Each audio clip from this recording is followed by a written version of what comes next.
February 1943. The U.S. Army is facing its first major test against German forces in North Africa. The desert stretches endlessly, hot during the day, freezing at night. Somewhere out there, beyond the dunes, are the German panzer divisions. Sleek, fast, and deadly, the American soldiers know they're in trouble. They've got the M3 Lee tanks, a bulky, outdated machine. That's supposed to give them a fighting chance, but there's a problem. They're slow, awkward, and hardly a match for the German panzers. Soldiers begin calling them coffins on wheels. There's no turning back now, though. The order is clear. Hold the line. As dawn breaks, the ground begins to rumble. First faintly, like a distant storm. Then it grows louder. The panzers are coming. The American soldiers scramble to get their M3 Lees into position, hearts pounding in their chests. The tanks are their last line of defense, but looking at their equipment, some wonder. Hold the line with what? Then it happens. The first panzer appears on the horizon, then another and another. Sleek and fast, they move with deadly precision, gliding over the sand like predators. The Americans fire their first shot, but it bounces harmlessly off the panzer's thick armor. The Germans don't wait.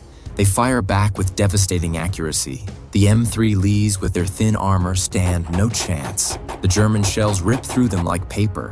One tank explodes into flames, then another. The battlefield is turning into a nightmare. Inside one of the M3 Lees, a young gunner struggles to stay focused. His commander screams, "Turn the tank!" But there's a problem.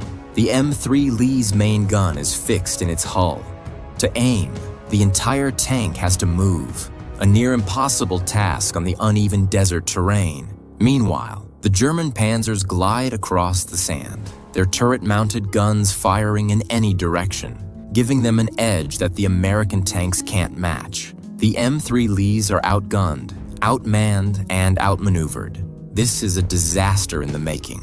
A small group of M3 Lees manages to get on a ridge, hoping the high ground will give them some advantage. One shot hits a panzer, disabling its tracks, an early victory.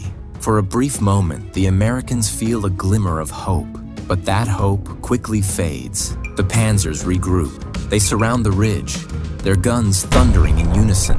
One by one, the M3 Lees are picked off. Inside one tank, the engine overheats, forcing the crew to abandon it. They run for cover, dodging German fire, knowing they'll never make it back to safety. The battle is over almost as quickly as it began. The desert is now littered with the burning wreckage of American tanks. The survivors stumble back to camp, dazed, broken, and defeated. Out of the hundreds of M3 Lees sent into battle, only a handful make it out. It was a complete disaster, and the M3 Lees' performance in this battle would go down as one of the most embarrassing moments in American military history. Even the soldiers who fought in the battle speak out. We weren't fighting the Germans. We were fighting our own equipment. The M3 Lee disaster was a sobering reminder that the war isn't just about strategy or bravery. It's about having the right tools for the job.